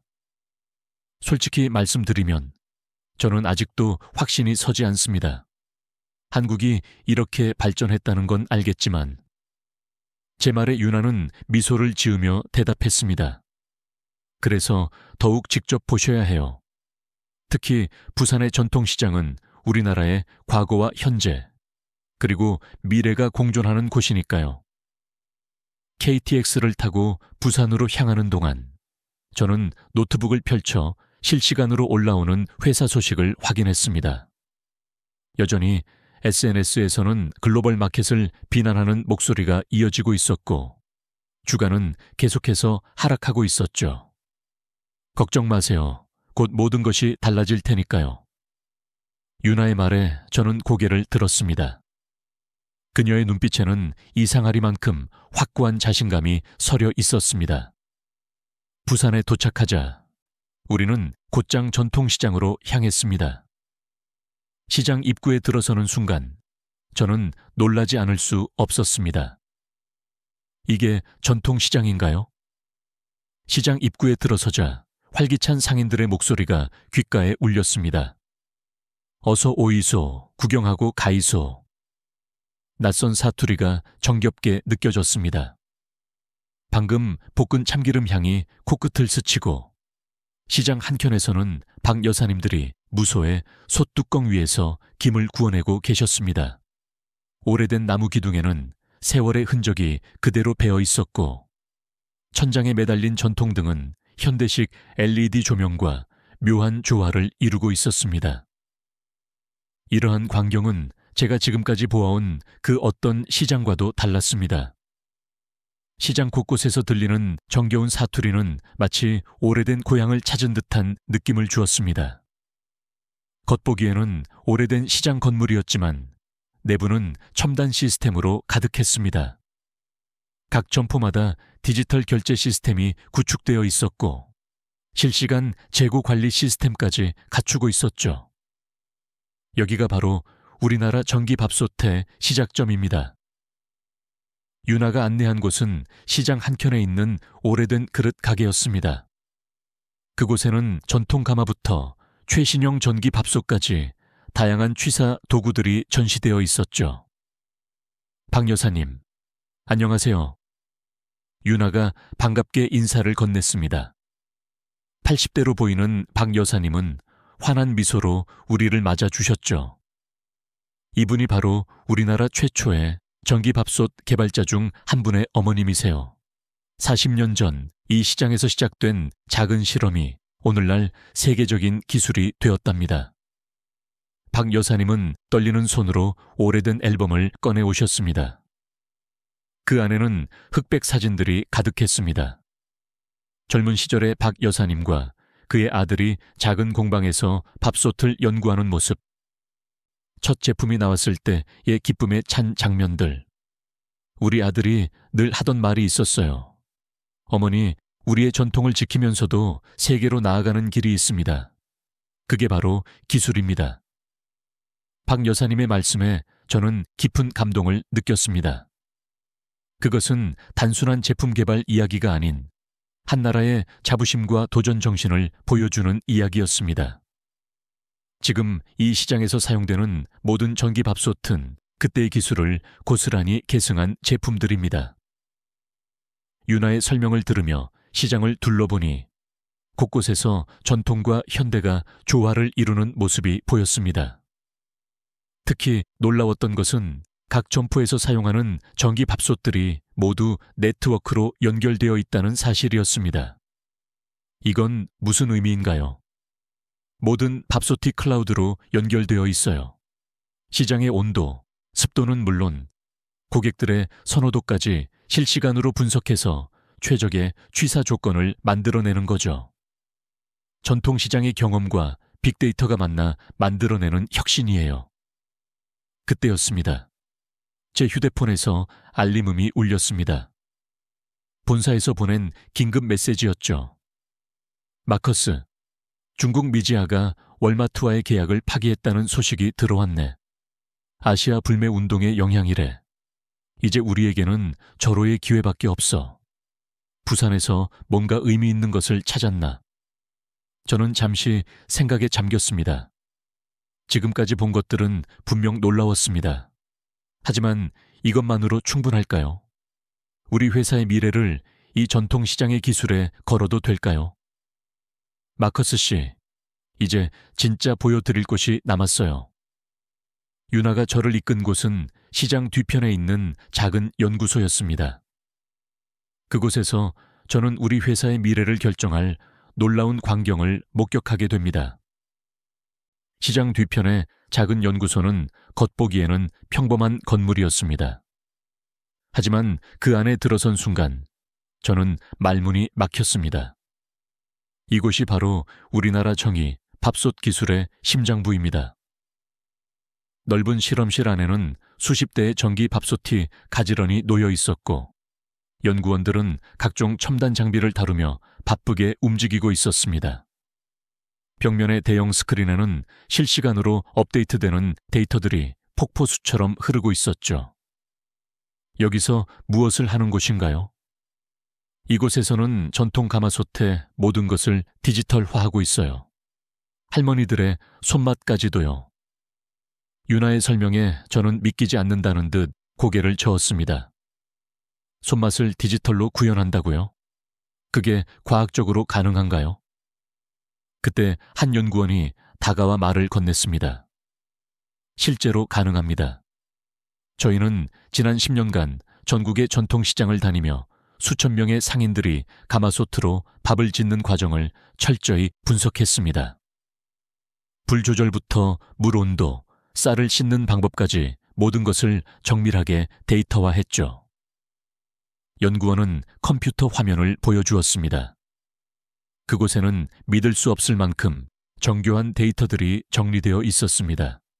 전통시장 상인들의 움직임을 3D로 스캔한 영상, 가마솥 내부의 온도 변화를 마이크로 단위로 측정한 그래프, 심지어 쌀 하나하나의 수분 흡수율까지 분석한 보고서들이 있었습니다. 보시는 것처럼 우리는 인공지능을 활용해 이 데이터들을 학습시켰어요. 그 결과 연구원이 버튼을 누르자 옆에 있던 전기밥솥에서 취사 완료 소리가 났습니다. 잠시 후 뚜껑을 열자 완벽하게 고슬고슬한 밥이 모습을 드러냈습니다. 이거 정말 놀랍군요. 하지만 더 놀라운 것은 따로 있었습니다. 윤아가 저를 지하 실험실로 안내했을 때였죠. 이제 진짜 혁신을 보여드리겠습니다. 지하 실험실에는 완전히 새로운 형태의 전기밥솥이 있었습니다. 기존의 것과는 전혀 다른 혁신적인 디자인이었습니다. 이건 아직 세상에 공개되지 않은 차세대 모델입니다. 블록체인 기술을 활용해 전 세계 어디서든 그 지역의 쌀과 물에 최적화된 취사가 가능하죠. 더 놀라운 건 윤아가 스마트폰을 꺼내 들었습니다. 화면에는 전 세계 주요 도시들의 실시간 기후 데이터가 표시되어 있었죠. 이 밥솥은 지역의 기후 조건을 실시간으로 반영해 취사 환경을 조절합니다. 뉴욕의 습도가 높은 날이라면 자동으로 그에 맞춰 조리법을 바꾸죠. 심지어 고도와 기압까지 고려한답니다. 저는 할 말을 잃었습니다. 이건 단순한 가전제품이 아니었습니다. 과학과 전통이 완벽하게 결합된 첨단 기술의 집약체였습니다. 하지만 이게 전부가 아닙니다. 윤아는 제게 또 다른 문서를 보여주었습니다. 그것은 글로벌 시장 조사 보고서였죠. 보시다시피 현재 전 세계 고급 식당의 72%가 한국산 전기밥솥을 선호하고 있습니다. 특히 미슐랭 스타 레스토랑들은 그때였습니다. 제 휴대폰이 울렸고 발신자는 회장님이었습니다. 마커스, 큰일 났네. 방금 월스트리트 저널에서 우리 회사를 대대적으로 비판하는 기사를 냈어. 아시아 시장을 무시한 우리의 오만함이 결국 회사를 위기로 몰아넣었다는 내용이야. 저는 깊은 숨을 내쉬었습니다. 그리고 단호하게 결심했죠. 회장님, 제가 지금 무언가를 발견했습니다. 이건 단순한 제품의 문제가 아닙니다. 저는 제가 부산에서 목격한 것들을 설명하기 시작했습니다. 전통시장의 현대화, 빅데이터를 활용한 손마다의 디지털화, 그리고 블록체인 기술을 접목한 차세대 제품까지. 이건 혁명입니다. 회장님, 우리가 찾던 것이 바로 이것이었습니다. 전통과 기술의 완벽한 조화. 이것이야말로 현대 소비자들이 진정으로 원하는 가치입니다. 잠시 침묵이 흘렀습니다. 그리고 회장님이 입을 열었습니다. 마커스, 정말 확신하나? 네, 회장님. 이제는 제가 장담할 수 있습니다.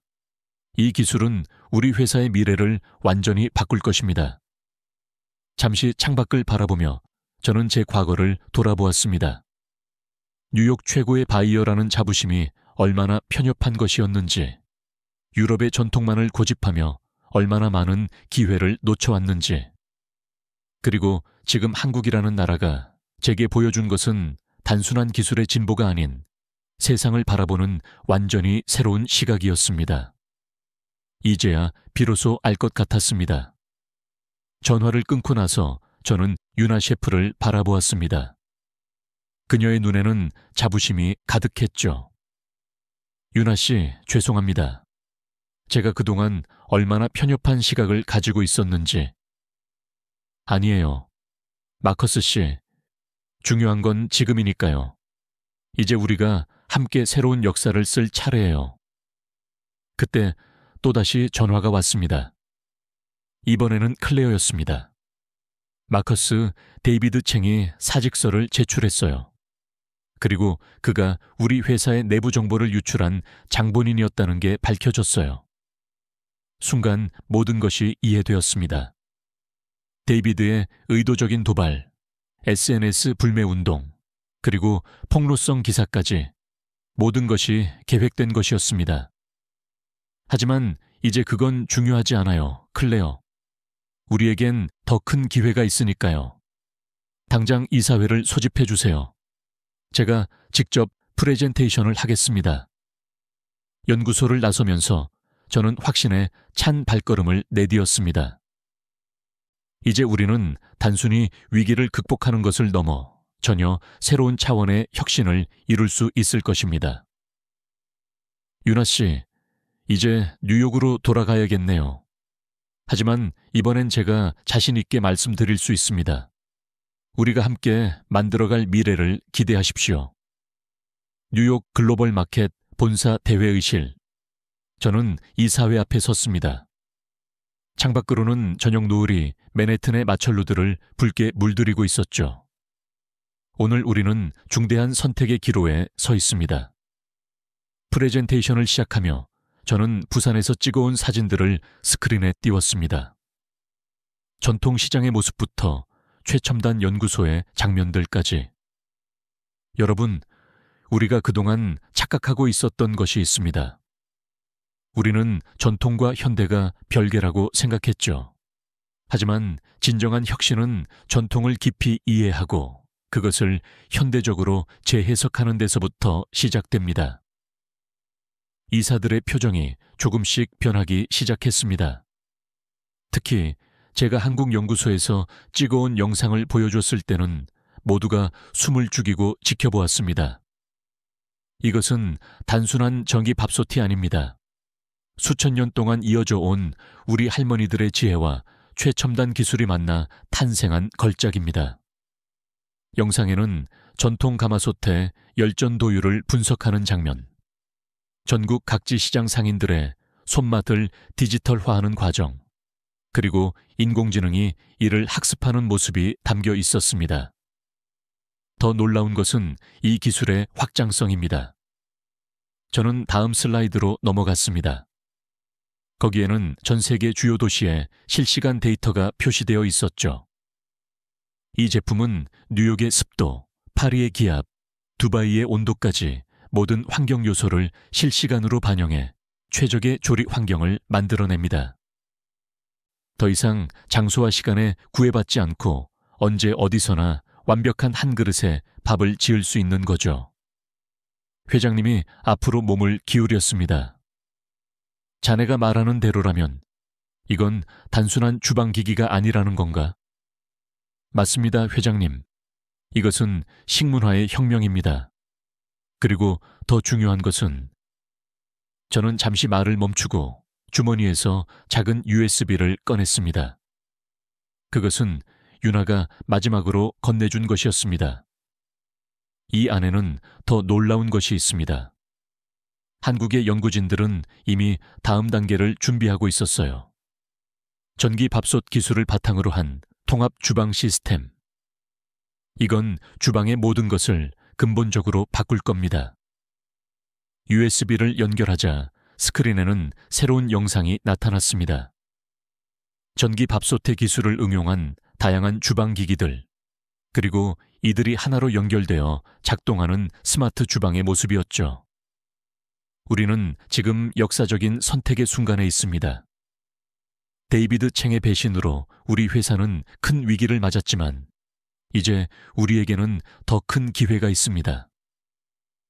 이사들 사이에서 작은 술렁임이 일었습니다. 그때 클레어가 손을 들었죠. 방금 전 소식인데요. 데이비드 챙이 중국의 미지아로 이직했다고 합니다. 그들이 우리와 비슷한 제품을 개발하려 한다는 소문도 있고요. 하지만 저는 미소를 지었습니다. 걱정하지 마세요. 우리가 목격한 기술은 단순히 따라할 수 있는 수준이 아닙니다. 이건 수천 년 동안 쌓아온 전통과 첨단 기술의 완벽한 조화니까요. 그들이 모방할 수 있는 건 겉모습뿐일 겁니다. 회장님이 자리에서 일어났습니다. 마커스, 자네가 이렇게까지 확신하는 걸 본 적이 없네. 자네의 15년 경력 중 가장 강력한 확신이군. 네, 회장님. 이번만큼은 제 모든 것을 걸고 장담할 수 있습니다. 그때였습니다.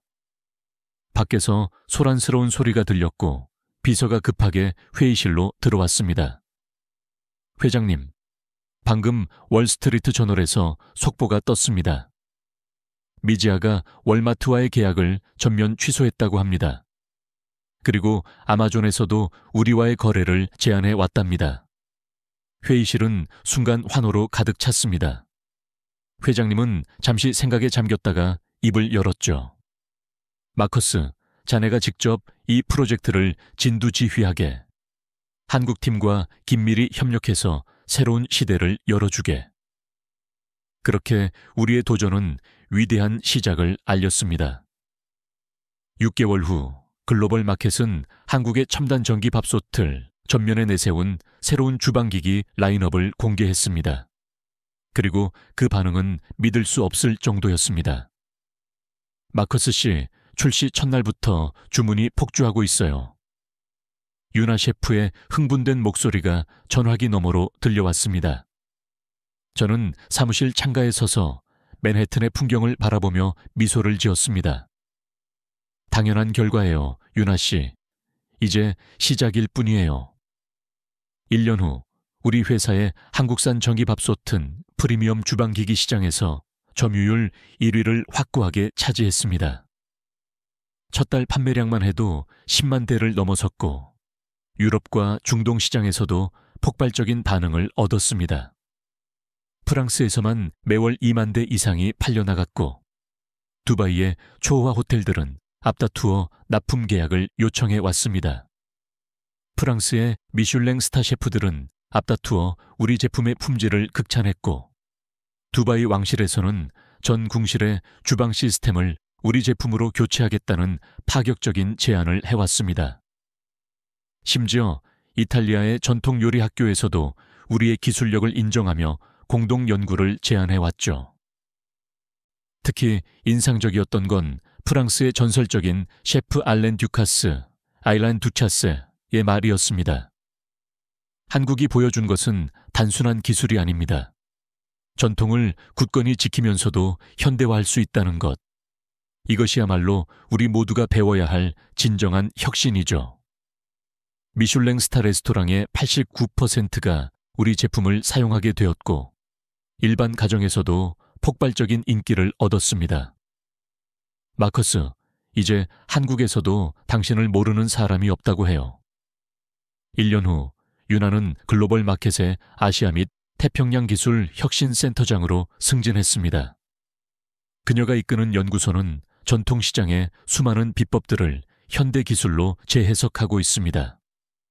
얼마 전에는 장인들의 된장 숙성 비법을 AI로 분석해 자동 발효 시스템을 개발했다는 놀라운 소식도 들었습니다.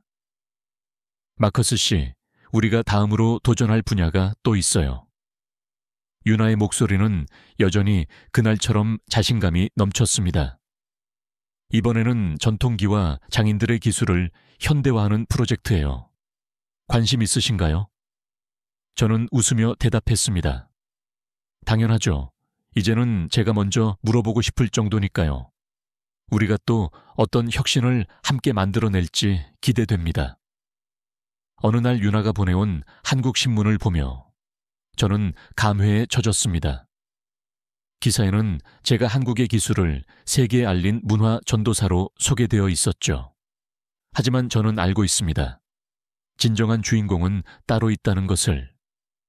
수천 년 동안 한국의 전통을 굳건히 지켜온 박 여사님들. 그 지혜를 현대적으로 재해석한 유나와 같은 과학자들. 그리고 끊임없는 혁신을 추구하는 기업가들. 오늘도 저는 사무실에 걸린 부산 전통시장의 사진을 바라봅니다. 그리고 다시 한번 깨닫습니다. 우리의 조상들이 평생 지켜온 그 정성과 마음이 첨단 기술과 만나 세계로 힘차게 뻗어나가는 모습을. 그것은 단순한 혁신이 아닌 우리 민족의 혼과 지혜가 만들어낸 진정한 발전이었습니다. 전통을 깊이 이해하고 존중하는 데서 시작된 이 위대한 여정은 우리가 미처 상상하지 못했던 거대한 미래를 향해 계속해서 전진하고 있습니다.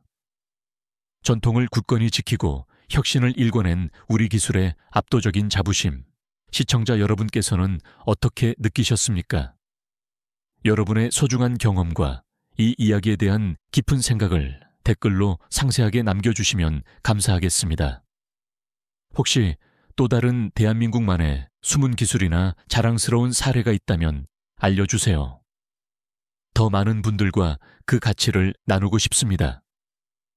채널 구독과 좋아요는 저희가 다음 영상을 제작하는 데 큰 힘이 됩니다. 다음 편에서는 더욱 자랑스럽고 경이로운 대한민국의 이야기로 찾아뵙겠습니다. 시청해 주셔서 진심으로 감사합니다.